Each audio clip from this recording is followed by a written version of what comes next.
Welcome to టీవీ14 news కి స్వాగతం. Bulletin ముందుగా హెడ్లైన్స్ చూద్దాం. మీ కలల నివాసాన్ని సాకారం చేసుకునే సమయం ఇది. ఆర్యావర్త డెవలపర్స్ గర్వంగా పరిచయం చేస్తున్న క్యాపిటల్ గేట్వే ప్రాజెక్టులో భాగమవ్వండి. అమరావతికి సమీపంలో ఏపీసీఆర్డీఏ మరియు రెరా ఆమోదంతో అన్ని నిబంధనలకు అనుగుణంగా అభివృద్ధి అవుతున్న ఈ ప్రాజెక్టులో మొత్తం 162 యూనిట్స్ ఉన్నాయి. సెల్లార్ ప్లస్ స్టిల్ట్ ప్లస్ 8 ఫ్లోర్లతో 1311 నుంచి 2370 చదరపు అడుగుల విస్తీర్ణంలో ఫ్లాట్లు అందుబాటులో ఉన్నాయి.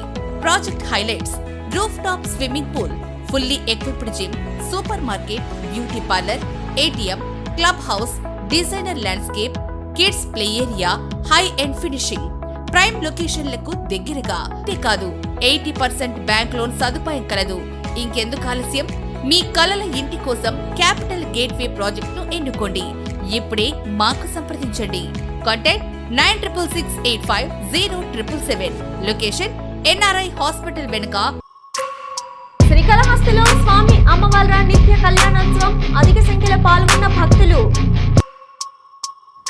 నిజామాబాద్ జిల్లా బోధన్ మండలం కల్దిర్కిలో ఇసుక అక్రమ రవాణా అడ్డుకున్న గ్రామస్తులు. అనుమతులు లేకుండా షెడ్ల నిర్మాణం, అక్రమ నిర్మాణాలను కూల్చివేసిన హైడ్రా అధికారులు.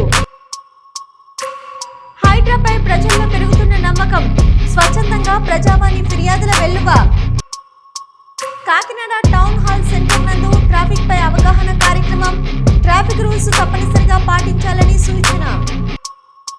కూకట్పల్లి జోన్లో పలు అభివృద్ధి పనులను పరిశీలించిన జీహెచ్ఎంసీ కమిషనర్ ఆర్వి కర్ణన్.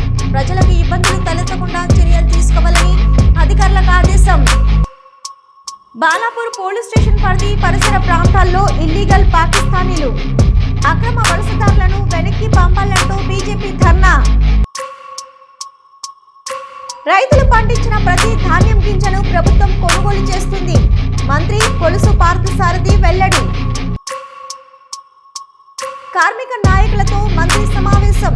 సమ్మె ఆలోచన విరమించాలన్న పొన్నం ప్రభాకర్. నిజామాబాద్ జిల్లా బోధన్ మండలం కల్దుర్కిలో ఇసుక అక్రమ రవాణాను నిరసిస్తూ గ్రామస్తులు ఆందోళన చేపట్టారు. ఇసుకను అక్రమ రవాణా చేస్తున్న టిప్పర్లను అడ్డుకున్నారు గ్రామస్తులు.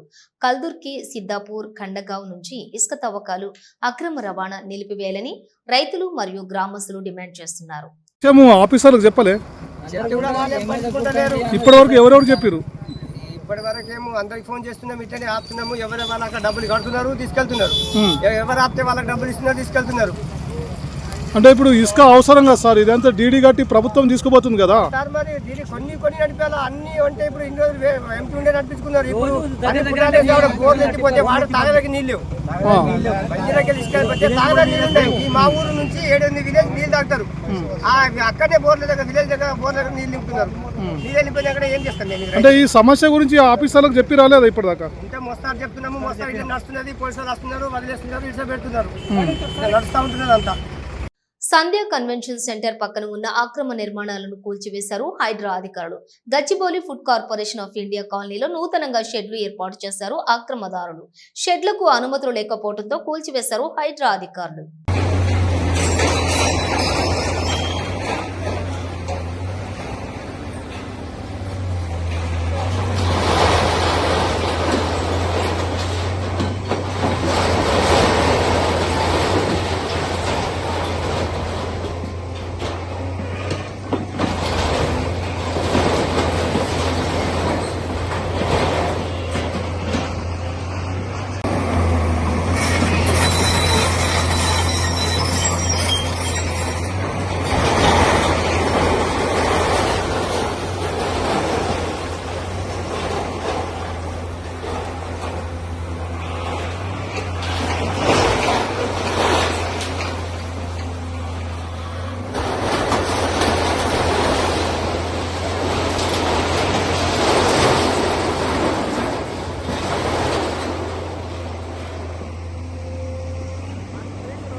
ప్రజావాణి ఫిర్యాదుల పరిష్కారంతో హైడ్రాపై ప్రజల్లో నమ్మకం పెరుగుతోంది. దశాబ్దాల సమస్యలకు రోజుల్లో హైడ్రా పరిష్కారం చూపడంతో ప్రజలు స్వచ్ఛందంగా ముందుకు వస్తున్నారు. ప్రభుత్వ భూములు, ప్రజా అవసరాలకు ఉద్దేశించిన స్థలాలు, చెరువులు, నాలాల కబ్జాలను చూసి తమకెందుకులే అనుకోకుండా హైడ్రా ప్రజావాణి కార్యక్రమానికి వచ్చి ఫిర్యాదులు చేస్తున్నారు. రహదారిపై ఉన్న ఆటంకాలను వదిలేసి చుట్టూ తిరిగి వెళ్లేవారు ఇప్పుడు ప్రజావాణిలో ఫిర్యాదు చేసి రాజమార్గంలో ప్రయాణించాలని చూస్తున్నారు. సోమవారం హైడ్రా ప్రజావాణి ఫిర్యాదుల్లోని బాధితుల కంటే సామాజిక కోణంలో ఆలోచించే వారే ఎక్కువ సంఖ్యలో ఉన్నారు. మొత్తం 54 ఫిర్యాదులు ప్రజావాణికి వచ్చాయి.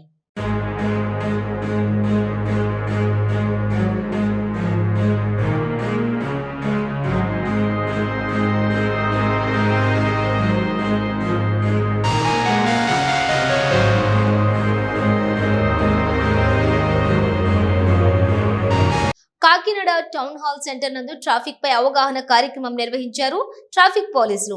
మోటార్ సైకిల్ మరియు కార్ నడిపే ప్రతి ఒక్కరూ తప్పనిసరిగా హెల్మెట్ మరియు సీట్ బెల్ట్ ధరించాలని తెలిపారు.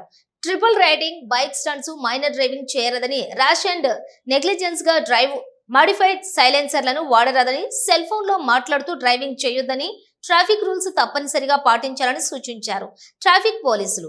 ఎంవీ యాక్ట్ కొత్త చట్టం ప్రకారం తప్పు చేసిన వాహనదారులకు భారీ జరిమానాలు విధించబడనని తెలియజేశారు ట్రాఫిక్ పోలీసులు.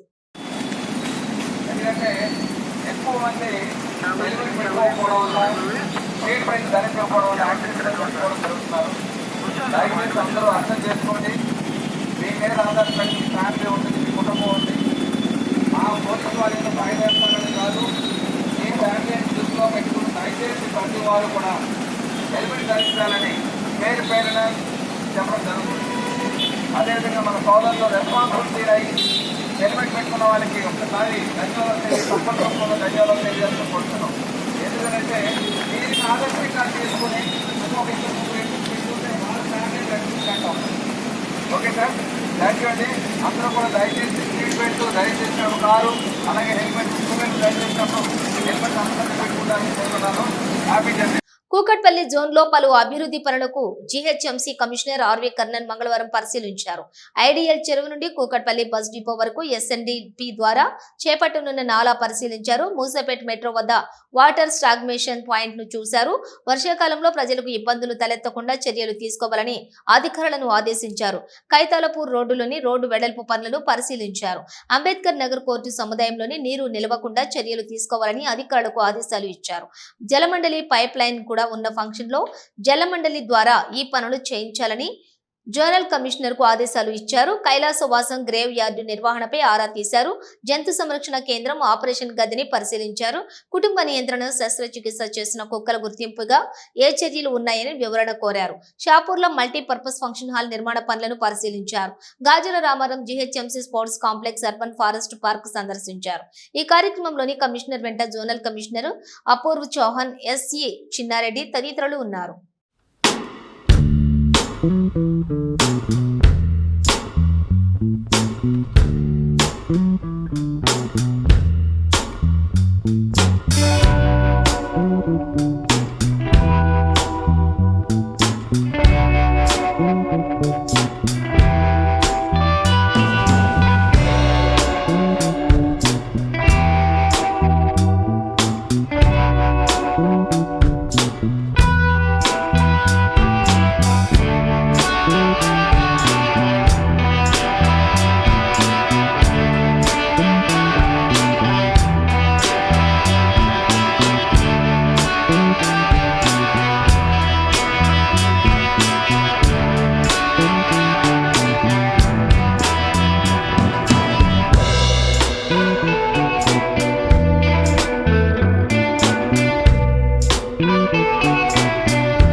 రంగారెడ్డి మహేశ్వరం నియోజకవర్గం BJP contested MLA Andela Sriramulu Yadav మరియు బీజేపీ నాయకులు బాలాపూర్ పోలీస్ స్టేషన్ ముందు ధర్నా చేపట్టారు.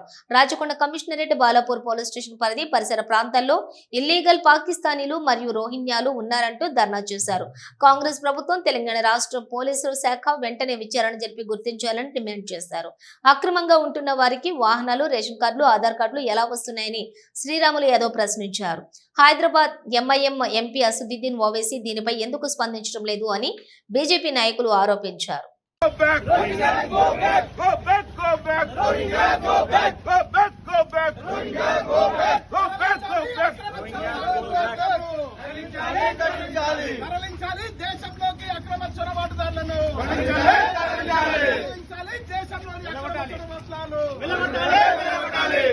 రోహింగ్యాలను వెంటనే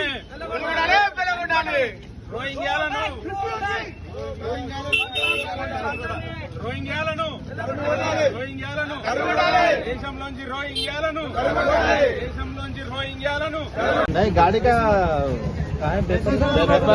जिसका है उनके जन का ही गाड़ी के पुलिस वाला पकड़ लिया था। हम बस्ती में फिर के बेचता हूँ ऐसे उन्हें ला के दिया अभी फिर से भेज रहे हैं वाला అకాల వర్షాల వల్ల రైతులు ఇబ్బంది పడకుండా రైతులు పండించిన ప్రతి ధాన్యపు గింజను ప్రభుత్వం కొనుగోలు చేస్తుందని తెలిపారు మంత్రి కొలుసు పార్థసారథి. ఒకవేళ ధాన్యం తడిసి రంగు మారినప్పటికీ వాటిని కొనుగోలు చేయమని అధికారులకు ఆదేశాలు ఇచ్చారు. రైతుకు నష్టం రాకుండా రాష్ట్ర ప్రభుత్వమే ఆ నష్టాన్ని భరిస్తుంది. ఇంకా ఎక్కువగా ఉంటే కేంద్రం కూడా సహాయం చేస్తుందని తెలిపారు మంత్రి కొలుసు పార్థసారథి. ప్యాడీ ప్రొక్యూర్మెంట్ లో ప్రొక్యూర్ చేయలేదనే కంప్లైంట్స్ రాకోకుండా అధికారులు తగు చర్యలు తీసుకోమని చెప్పేసి కూడా ముఖ్యమంత్రి గారు చాలా స్పష్టంగా చెప్పారని చెప్పేసి మనం చేస్తాం. ఈ డిస్కలర్ ఎందుకంటే వర్షాలు వచ్చినప్పుడు కొంత రంగు మారటం అనేది ఎప్పుడు జరిగేదే. రంగు మారినా కూడా ధాన్యాన్ని పూర్తిగా కొనమని చెప్పేసి ముఖ్యమంత్రి గారు స్పష్టంగా ఆదేశాలు ఇచ్చారు. ఏ రైతు కూడా రంగు మారితే భయపడాల్సిన అవసరం లేదు, వారి ధాన్యాన్ని ప్రభుత్వం కొంటదని చెప్పేసి కూడా మనం చేస్తా ఉన్నాను నేను. ఒకవేళ లాస్ ఈ వర్షాల మూలంగా లాస్ తక్కువ ఉంటే గనక అది రాష్ట్ర ప్రభుత్వమే భరిస్తుందని చెప్పేసి, అదేవిధంగా పెద్ద ఎత్తున నష్టం ఏదైనా జరిగి ఉంటే గనక ఈ డిస్కలర్ ద్వారా కానీ వేరే ద్వారా కేంద్ర ప్రభుత్వ సహకారం కూడా తీసుకుని నష్టపరిహారాన్ని అందిస్తామని చెప్పేసి ముఖ్యమంత్రి గారు చెప్పారు. కాబట్టి రైతులకి ఎటువంటి ఇబ్బంది లేకుండా ఈ ప్రభుత్వం అన్ని చర్యలు తీసుకుంటుందని చెప్పేసి మనం చేస్తాను. మినిస్టర్ క్వార్టర్స్ లోని ఆర్టీసీ ఐఎన్టీయూసీ కార్మిక సంఘం general secretary Rajireddy, vice chairman Abraham తదితర కార్మిక సంఘం నేతలు మంత్రి పొన్నం ప్రభాకర్ గౌడ్ ను కలిశారు. ఆర్టీసీ సమస్యలపై ఆర్టీసీ సంఘాలు మంత్రికి వివరించారు. ఆర్టీసీ ఇప్పుడిప్పుడే కోలుకుంటుందని సమ్మె ఆలోచన విరమించుకోవాలని కోరారు మంత్రి పొన్నం. ఆర్టీసీ సమస్యలను ముఖ్యమంత్రి దృష్టికి తీసుకుపోయి సమస్యలు పరిష్కారం దిశగా చర్యలు తీసుకుంటామని, ప్రజా శ్రేయస్సు దృష్ట్యా ప్రజలకు ఇబ్బందులు కలగకుండా ఆర్టీసీ సమ్మె ఆలోచనపై విరమించుకోవాలని మంత్రి కార్మిక సంఘం నేతలకు తెలిపారు. కోనసీమ జిల్లాలో అదనంగా మరో 1,00,000 మెట్రిక్ టన్నుల ధాన్యం కొనుగోలుకు రాష్ట్ర ప్రభుత్వం అనుమతి ఇచ్చినట్లు జిల్లా జాయింట్ కలెక్టర్ టి.సి. నిశాంతి వెల్లడించారు. జిల్లాలో 2,00,000 మెట్రిక్ టన్నుల ధాన్యం సేకరణ లక్ష్యంగా ఇంతవరకు 1,02,000 మెట్రిక్ టన్నుల ధాన్యం కొనుగోలు చేశాం. మిల్లర్లు కూడా మద్దతు ధరకు ధాన్యం కొనుగోలు చేయాలి. తడిచిన ధాన్యాన్ని కూడా మద్దతు ధరకు కొనుగోలు చేస్తామని ఆమె అన్నారు. ఒక నెలకు 3 సిలిండర్ ఉచితంగా ఇవ్వడం జరుగుతుంది. 3 months వన్స్ ఒక సిలిండర్ బుక్ చేసుకోవచ్చు. అలాగే ఇది సెకండ్ ఫేజ్లో కూడా ఇప్పుడు దాకా 30 lakh సిలిండర్స్ రాష్ట్రం మొత్తానికి కూడా ఇవ్వడం జరిగింది. అందరూ ఆనరబుల్ ఎమ్మెల్యేస్, పబ్లిక్ రిప్రజెంటేటివ్స్తో ఇది కోరడం ఏమంటే ఎప్పుడు కూడా ఆఫీసర్స్ కూడా ఎక్కడ వెళ్ళినా, ఏ మండలికి వెళ్ళినా ఎక్కడో ఒక చోట ఫ్రీ సిలిండర్ ఇవ్వడం జరుగుతుంది. సో అది చాలా మంచి పబ్లిసిటీ ఇవ్వాలి. ఇది ఎందుకంటే మంచి పథకం కాబట్టి అదందరికీ కూడా ఇది తెలియచేయాలి. ఎవరికైనా ఎందుకు దీపం 2 పథకం రాలేదు అని ఎందుకైనా రీజన్ వాళ్ళకి రిజెక్ట్ అయి ఉంటే వాళ్ళ నంబర్, ఆధార్ నంబర్ ఇస్తే అదికైనా కారణాలు కూడా మేము తెలియజేస్తాం. అండ్ శీఘ్రంగా ఒక ఐవీఆర్ఎస్ పోర్టల్ కూడా వస్తుంది. అందులో ఏ ప్రజలకైనా ఏమైనా ఇబ్బంది ఉంటే ఆ ఐవీఆర్ఎస్లో వాళ్ళ నంబర్ ఫీడ్ చేస్తే వాళ్ళకి ఏమి దీపం 2లో ఎందుకు రాలేదు, డబ్బు పడలేదా, లేకపోతే దీపం 2 వాళ్ళకి పథకం రాలేదా అన్న కూడా విషయాలు తెలుసుకోవచ్చు. ఆసుపత్రికి వచ్చిన గర్భిణికి వైద్యం చేయాలని నర్సుకు మరెక్కడో ఉన్న వైద్యురాలు వాట్సాప్ వీడియో కాల్ ద్వారా సూచించడంతో వైద్యం వికటించింది. రంగారెడ్డి జిల్లా ఇబ్రహీంపట్నం నియోజకవర్గం కేంద్రంలోని ఘటన జరిగింది. ఇబ్రహీంపట్నం మండలంలోని ఎల్మినేడు గ్రామానికి చెందిన బుట్టి గణేష్ కీర్తిలకు 7 ఏళ్ల కిందట వివాహం జరిగిన సంతానం కలగకపోవడంతో ఇబ్రహీంపట్నంలోని విజయలక్ష్మి ఆసుపత్రిలో డాక్టర్ అనుషారెడ్డి దగ్గర దంపతులు వైద్యం చేయించుకున్నారు. ఈ క్రమంలో 5 నెలల గర్భిణిగా ఉన్న కీర్తికి నొప్పులు రావడంతో అదే ఆసుపత్రికి తీసుకుని వచ్చారు కుటుంబ సభ్యులు. ఈ సమయంలోనే వైద్యురాలు అందుబాటులో లేకపోవడంతో డాక్టర్ వాట్సాప్ వీడియో కాల్ ద్వారా చేసిన సూచనల మేరకు గర్భిణి కీర్తికి ఇంజెక్షన్లు ఇచ్చి నర్సు చికిత్స చేసింది. దీంతో వైద్యం వికటించి గర్భంలోని 2 మగ శిశువులు మృతి చెందారు. అనంతరం చికిత్సకు 30,000 చెల్లించాలని బాధితులను ఆసుపత్రి యాజమాన్యం డిమాండ్ చేసింది. మీ నిర్లక్ష్యం వల్లే కవల శిశువులు మృతి చెందారు, పైగా మమ్మల్ని డబ్బులు చెల్లించమంటున్నారు అంటూ ఆసుపత్రి వద్ద బాధితుల కుటుంబ సభ్యులు బంధువులు ఆందోళనకు దిగారు. ఇప్పటికే సంతానం కోసం 15 లక్షల వరకు ఖర్చు చేశామని, కవల పిల్లలు పుడతారని తెలిసి సంతోషంగా ఉన్న సమయంలో ఇలా వైద్యురాలి నిర్లక్ష్యంతో దారుణం జరిగిందని చెప్పి కుటుంబ సభ్యులు ఆవేదన వ్యక్తం చేశారు. దీంతో ఆసుపత్రికి వచ్చిన జిల్లా వైద్యాధికారి వెంకటేశ్వరరావు వివరాలు తెలుసుకుని ఆసుపత్రిని సీజ్ చేశారు.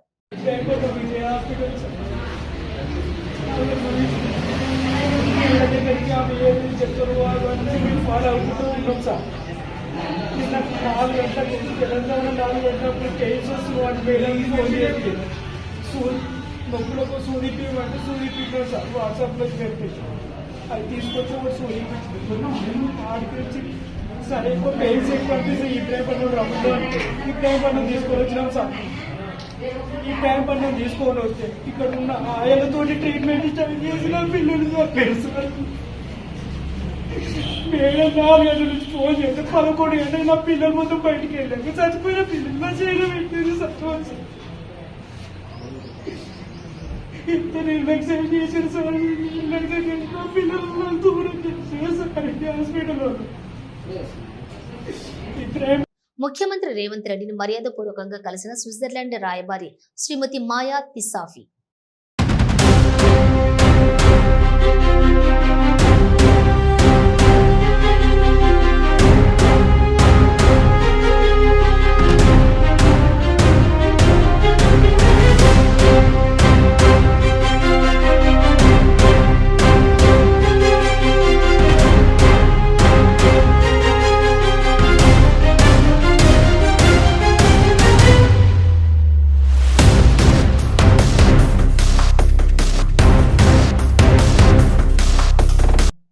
శ్రీకాళహస్తీశ్వర ఆలయంలో స్వామి అమ్మవార్ల నిత్య కళ్యాణోత్సవం సేన కన్నుల పండుగగా నిర్వహించారు. స్వామి అమ్మవార్ల కళ్యాణం చేస్తే తమ దాంపత్య జీవితాలు నిండు నూరేళ్లు సౌభాగ్యంగా నిలుస్తాయని కళ్యాణం నిర్వహిస్తారు.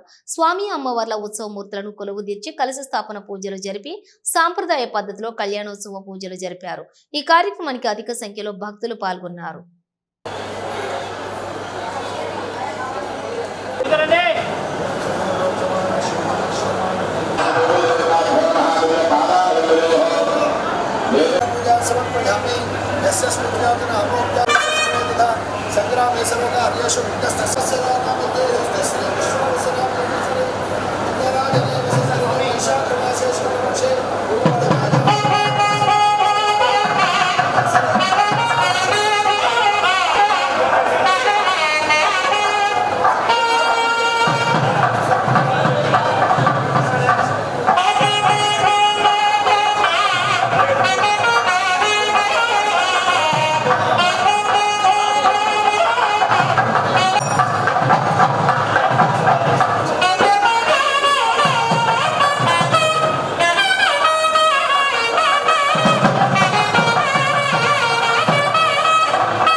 ఇవి బులెటిన్ విశేషాలు. మరో బులెటిన్ తో మళ్ళీ కలుద్దాం. అంతవరకు చూస్తూనే ఉండండి న్యూస్.